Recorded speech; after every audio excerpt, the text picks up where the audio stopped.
Hola, buenos días. Muchas gracias por este espacio y por la oportunidad de compartir con ustedes este trabajo que hemos venido realizando en el departamento. Vamos a estarles compartiendo yo, Priscila Arias y Claudia López, ambas mediadoras del Departamento de Educación de los Museos del Banco Central. Em, Vamos a empezar contándoles un poquito de esta publicación que salió en marzo de este año, en mayo, perdón, de este año. Y van a ver en el camino que a pesar de que es algo reciente, hemos dedicado un proceso de más de 3 años a su creación. Entonces les vamos a contar un poquito de los por dentro de cómo fue ese proceso educativo de investigación desde este departamento. Lo primero es cómo surge esta publicación. La primera fue la intención de actualizar un folleto existente que tenía el departamento que fue reimpreso por última vez en el 2014. Este era un folleto que era, digamos, una revisión cronológica que iba desde la prehistoria hasta la actualidad y en un parrafito hacía una referencia rápida a cada uno de los pueblos indígenas de la actualidad.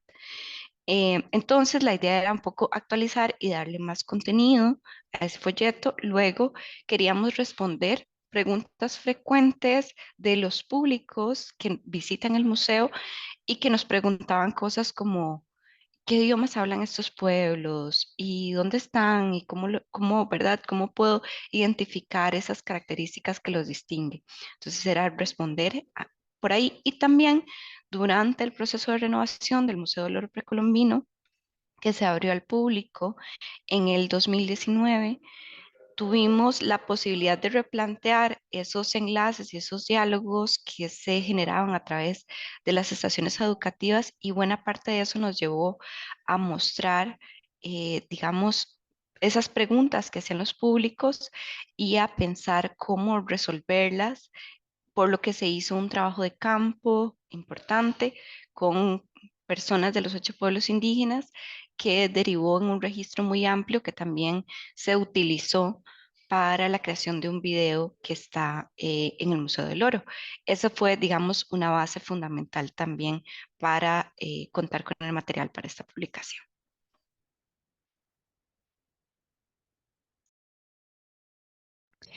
Ok, bueno, aquí también queremos contarles buenos días a todos y a todas, un poco sobre quiénes escribimos y desde qué lugar, ¿verdad? Desde nuestro trabajo en el museo. Nosotras somos antropólogas sociales y nos hemos especializado en el ejercicio, ¿verdad?, de la educación no formal en estos espacios museísticos y pensamos que esta particularidad aportó elementos que hacen una gran diferencia entre esta publicación y otras que pudieran, bueno, que existen sobre temáticas similares. Un poco para enmarcar también quiénes somos y lo que hacemos. Queremos contarles que nuestra, digamos, la elaboración de este tipo de documentos se enmarca en una labor educativa mucho más amplia, que muchos de ustedes ya la conocen, sobre lo que hacemos en el museo, en el departamento, y tiene que ver con todo lo que es la programación educativa de actividades que se llevan a cabo mes a mes en este espacio, además del apoyo que damos a las exhibiciones investigando para desarrollar espacios educativos que las acompañan, ¿verdad? A las exhibiciones relacionadas con nuestras tres colecciones y también tiene que ver con todos los procesos de mediación que hacemos en visitas o que ofrecemos a través de visitas a diferentes tipos de grupos que llegan al museo. Adicionalmente, también nuestra labor comprende la gestión de todos los elementos y de las acciones que están encaminadas para conectar al museo con las comunidades y con los públicos, ¿verdad? Esto a través de recursos que ustedes ya conocen, como las exhibiciones itinerantes, ¿verdad? Que ayer las mencionamos, las valijas didácticas, giras a las comunidades indígenas y además otras labores ya de investigación en temas transversales como esta, la que dio origen a esta publicación, y labores, digamos, administrativas y de gestión de recursos. Entonces, esas somos nosotras muy felices el día que recibimos el documento impreso. Ok, nos parece importante para también enmarcar un poco la filosofía, ¿verdad? Detrás de esta investigación y de la escritura de este documento, contarles que partimos de estas premisas, ¿verdad? Del museo como un creador de puentes, Claudia, ¿sí? yo no sé si seré yo la que no te estoy escuchando. Seré tú. Ahora sí, ¿Me escuchan? ahora sí te escucho, pero te dejé de escuchar un momentito. Si quieres, Unos- ok, ok, esta parte, bueno, voy a retomarla. voy a, Entonces, bueno, entonces soy solo yo, seguramente me quedo un momentito sin señal. Nada más esta parte, voy a reanudar la grabación. Gracias. ok, ok. Entonces, queríamos compartirles también las premisas desde las cuales partimos para investigar y para escribir este documento. Y la primera de ellas es reconocer al museo como creador de puentes y de diálogos, ¿verdad? Queríamos alejarnos de esa visión tradicional del museo, ¿verdad? Como un centro colonial del saber y más bien estimular también a través de las dinámicas que ofrece el mismo texto un diálogo más crítico y más reflexivo con el pasado y con el presente. Entonces, no queríamos fomentar, ¿verdad?, una visión exótica, sino más bien una cercanía hacia los pueblos, considerando las preguntas de los públicos que mencionó Priscila antes. Asimismo, teníamos que incorporar la complejidad que implicaba este estudio, teniendo en cuenta la diversidad de voces y de perspectivas que debían entretejerse en este texto y que por esa misma complejidad tal vez los temas iban a ser inabarcables. Entonces, era muy importante delimitar contenidos y al mismo tiempo tener muy claro que nos interesaba destacar, ¿verdad?, los testimonios de las personas indígenas. Y bueno, de esta manera vamos ya a adentrarnos al cómo hicimos esta publicación.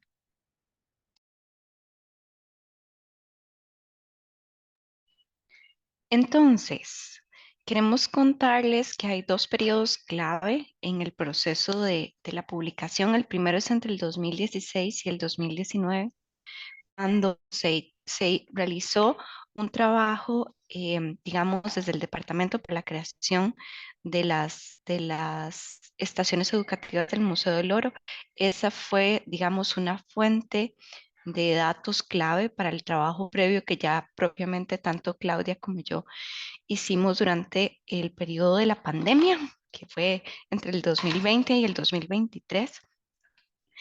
Y bueno, como empezamos a trabajar y empezó la pandemia en este tema, ¿verdad? Empezamos a trabajar en el libro y de inmediato, como en esas mismas semanas, nos tuvimos que recluir todas y todos en nuestras casas. Entonces eso implicó una, pues una valoración de los recursos que teníamos disponibles.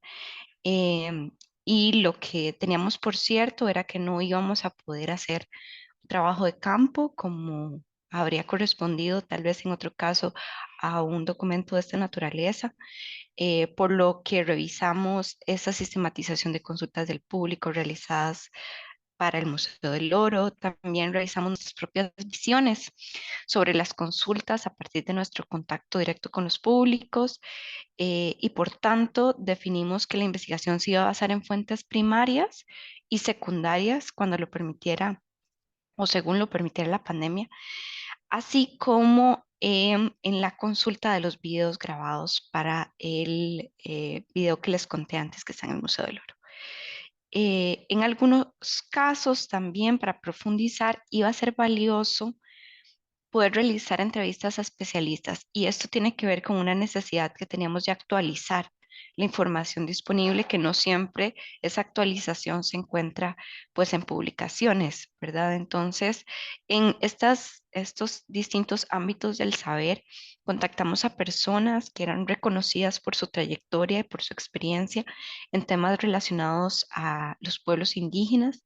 En el caso de la antropología, contamos con la lectura muy generosa de Paula León. También hicimos entrevistas a Marcos Guevara, a Felipe Montoya y a Giselle Chan, todos ellos especialistas en distintos aspectos de los pueblos indígenas. En el aspecto, perdón, en el ámbito de la historia, consultamos, hicimos varias entrevistas con Alejandra Boza y tuvimos el aporte de doña Eugenia Ibarra. En temas relacionados con asuntos indígenas, tuvimos entrevistas y la generosa lectura también de don Giner Blanco y de don Ali García Segura. También tuvimos colaboraciones de la Unión Internacional para la Conservación de la Naturaleza, em, y de Pilar Ureña. Y en aspectos de lingüística, contamos con el aporte a través de entrevistas de don Carlos Sánchez Avendaño, también con el apoyo de Luis Cerrato Pineda y de Carmen Rojas para la revisión de las palabras que se escribían en idiomas indígenas. Desde la sociología, contamos con el apoyo de Juan Antonio Gutiérrez Eslón a través de entrevistas. Y en el aspecto de educación, que esto es clave, contamos con el aporte de María Benavides y Evelyn Umaña, que trabajan en la unidad de producción de material didáctico de la UNED y que fueron claves también para apoyarnos en la dirección que tomó el libro que ya van a conocer. Entonces, em, partimos de estas premisas y sabíamos que el tema de los pueblos indígenas es complejo, que no podíamos hacerlo todo en una sola publicación, por lo que teníamos que filtrar enfoques y temas. Entonces, vamos a contarles un poquito de lo que sucedió después. Ajá. ¿Qué caracteriza esta publicación? Bueno, como pueden ver, esa es una de las primeras páginas del libro y ese es em, digamos, un índice que creamos para ayudar a las personas a navegar el libro. Entonces, tiene muestra más bien los tipos de contenido que tiene el libro y que están categorizados en varias partes que les vamos a ir contando, porque esto, digamos que consideramos que es uno de los aspectos claves del libro en términos pedagógicos. Nosotras, desde la perspectiva constructivista que manejamos en el Departamento de Educación, tenemos siempre muy presente que nuestra labor educativa eh, está relacionada con el deseo y las ganas de aprender de las personas y el deseo también de acercarse a los contenidos que ofrecemos. Entonces, para corresponder a ese deseo de aprender, pensamos en cómo los objetivos pueden ser, digamos, y los contenidos pueden ser lo más accesibles y lo más atractivos posibles. Entonces, lo pensamos desde ahí, de cómo pueden darle ganas a la gente de leerlo y cómo lo pueden navegar de la manera más intuitiva.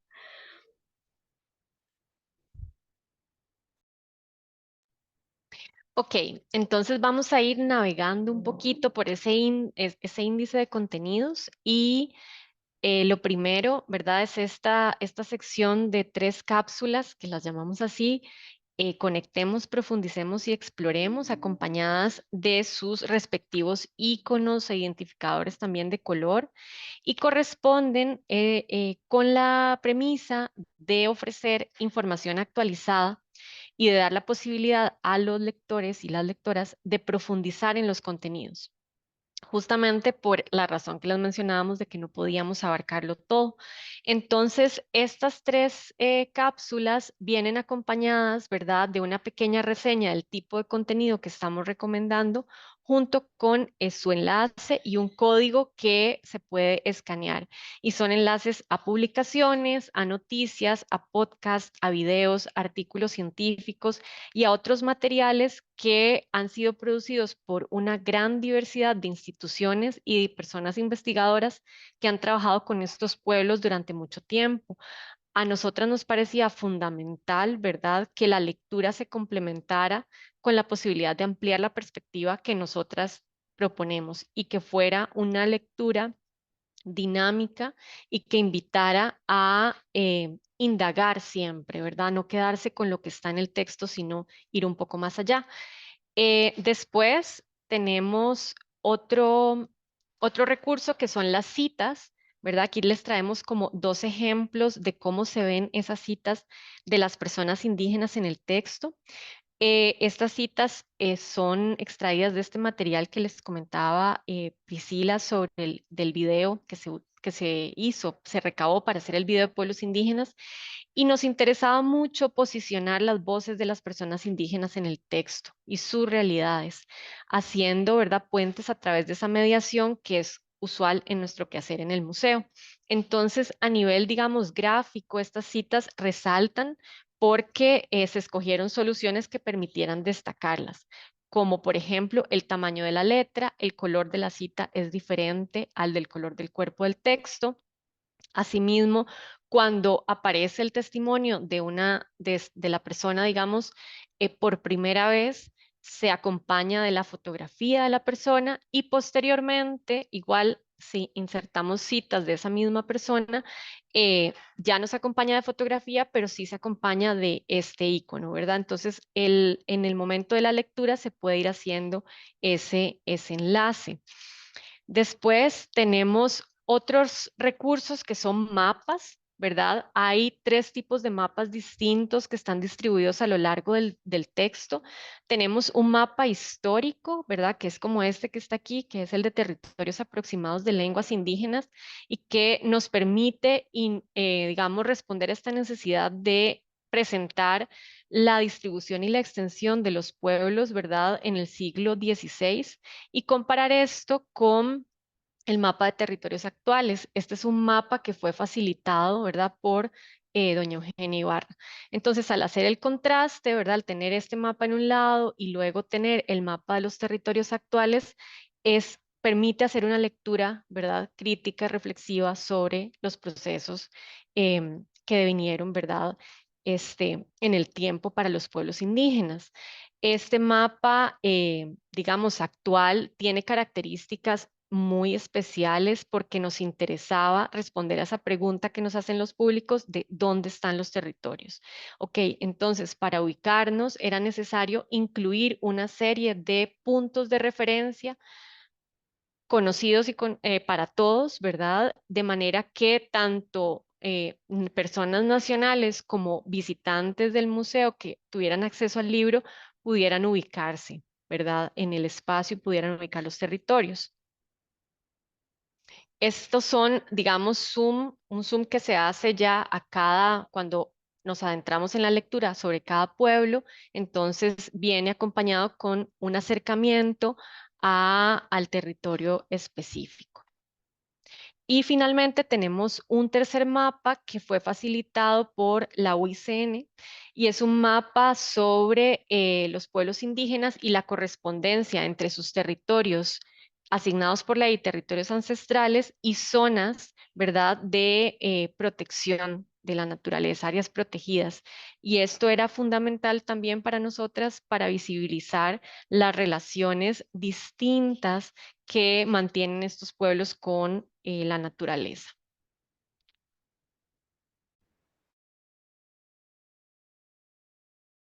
Ok,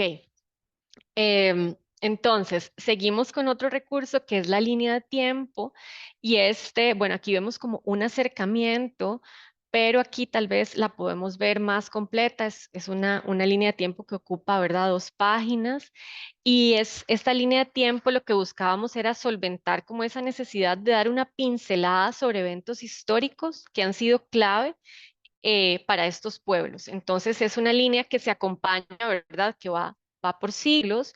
Para cada siglo tratamos de desagregar, ¿verdad?, esos eventos, pero al mismo tiempo está acompañada de recursos visuales como estas imágenes que también dan cuenta de los cambios en el posicionamiento de los pueblos indígenas, porque no es fortuito de que hayamos incluido como parte, digamos, de la imagen que ilustra este momento, la imagen de la marcha del pueblo Aurora, fotografías facilitadas por muchas personas.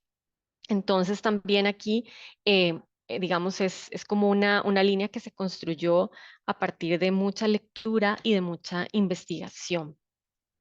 Luego tenemos las imágenes, ¿verdad? Queríamos que la publicación permitiera como momentos de descanso y también de conexión con las realidades de los pueblos indígenas. Entonces tenemos imágenes extraídas de los videos realizados durante el 2017, ¿verdad? Para producir el documental, pero también solicitamos, tomamos imágenes, por ejemplo, en el mercadito Chetón Morén, que ellos trabajan, ¿verdad? Con diferentes tipos de creaciones artesanales, y también solicitamos algunas imágenes em, de préstamo. Otras se tomaron a los objetos de la colección del museo, de manera que el documento, ¿verdad?, está enriquecido con este aporte visual y que nos permitía, digamos, no esencializar las identidades indígenas, sino que se, se presentara tal cual están. Tenemos otro recurso y este es súper valioso porque nuestros compañeros y compañeras de diseño le pusieron demasiado corazón a este proceso y entonces logramos para la sección de Cosmovisión tener estas ilustraciones que se basaron en las narraciones de estos pueblos sobre el origen, sobre sus percepciones sobre la naturaleza, entre otras cosas. Sabíamos que al hablar de cosmovisión, ¿verdad? Iba a ser un poco arriesgado escoger fotografías y pensamos que las ilustraciones podían responder mejor también con esa función pedagógica y didáctica del documento. Y finalmente, a lo largo del texto es muy fácil ubicarse en los contenidos porque están acompañados de códigos de color, ¿verdad? De iconos que dinamizan y que facilitan esa lectura y esos enlaces. Entonces, esto es un poco para que ustedes tuvieran una idea de cómo se desarrolla ese índice que va guiando la lectura. Entonces, como vieron, hay varios aspectos que caracterizan a esta publicación como una publicación pensada en términos didácticos. Queremos contarles un poco de la estructura general, no tenemos tiempo para compartirles los contenidos, pero queremos que conozcan como la estructura general. El libro está dividido en 4 grandes secciones. La primera es una sección conceptual porque sabemos que no necesariamente estos conceptos de territorio, de identidad, de cosmovisión son transparentes para la diversidad de públicos a los que apuntamos. Entonces, partimos de una pequeña sección conceptual donde les damos premisas o puntos de partida, perdón, importantes a la hora de acercarse a aspectos tan delicados de la vida en los pueblos indígenas como el territorio o su relación con la tierra, ¿verdad? O su relación con la creación artesanal, con las artesanías. Entonces, esta sección conceptual aborda em, también aspectos sobre el idioma, la cosmovisión, las creaciones artesanales y, como decía, el territorio. La segunda sección es la línea del tiempo que ya Clau les mostró. La tercera sección y la más extensa es un viaje a cada pueblo que nos permite conocer tanto visualmente a través de esas imágenes, esos mapas, como a través de algunas referencias históricas y algunos de esos testimonios, cómo es la vida en cada uno de estos pueblos, qué los caracteriza, cuáles son sus luchas actuales. Y finalmente, la cuarta sección es una sección que plantea una reflexión en torno a las visiones compartidas de los pueblos indígenas sobre la naturaleza y que como resultado de esa relación que tienen con la naturaleza nos permite hoy encontrar coincidencias entre áreas con una mejor conservación de los recursos naturales y inclusive algunas consideradas también o después seleccionadas o demarcadas como áreas protegidas y los territorios de estos pueblos. Es decir, esta visión diferenciada de los pueblos indígenas en su relación con la naturaleza tiene un impacto en el paisaje y eso es un poco la reflexión del último apartado. Ahora, para ir finalizando, queremos contarles los retos y los hallazgos que tuvimos en el proceso. Los dividimos en 3 secciones como para contarles desde dónde los estábamos leyendo. Los primeros son los retos internos. Para nosotras fue muy complejo, realmente fue un trabajo gestionar una investigación que se iba a traducir en una publicación y no como usualmente nos pasa, ¿verdad? O hacemos, que estas investigaciones que hacemos desde el departamento se traducen en estaciones educativas o en actividades para los públicos. Esto tuvo como sus diferencias, ¿verdad? Importantes. Y relacionado con eso, el hecho de tomar tiempos que normalmente no estaban destinados, perdón, a investigar, implicó muchas veces que tomáramos tiempo nuestro, ¿verdad? Fines de semana o noches para cumplir con los tiempos de la publicación. Y bueno, eso también es por la naturaleza de la labor educativa y cómo se piensa, ¿verdad? Entonces, es importante visibilizar que esos tiempos normalmente no están pues incorporados dentro de las dinámicas educativas que tenemos en el día a día. Luego, en los aspectos procesuales, nos resultó un reto importante encontrar un formato que potenciara esa intención educativa que ya traíamos desde la formulación del documento, desde la conceptualización de cómo queríamos que fuera la lectura. Y así nosotras desde antes de que el libro pasara a su proceso digamos, de diseño, que fue un proceso largo de más de un año, fuimos previamente recuperando y buscando recursos visuales y gráficos que representaran, pero también respetaran la particularidad de cada pueblo, como les decía Claudia antes, y esa complejidad y esa diversidad intrínsecas. Y por último, tuvimos algunos retos contextuales que ya les contábamos al inicio sobre cómo obtener información actualizada con las posibilidades tan particulares que nos da el contexto de la pandemia. De ahí que las entrevistas virtuales a especialistas y a personas que nos apoyaron fueran, digamos, uno de los insumos más importantes del texto.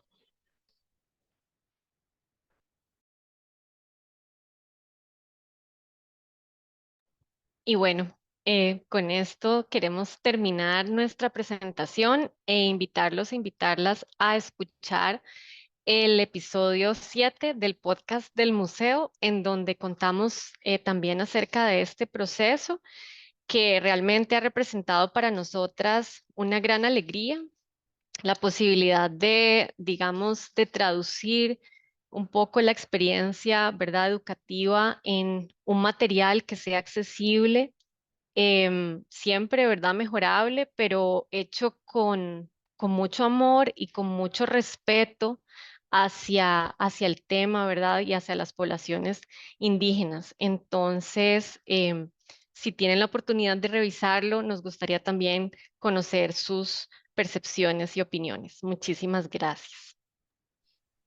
Muchas gracias.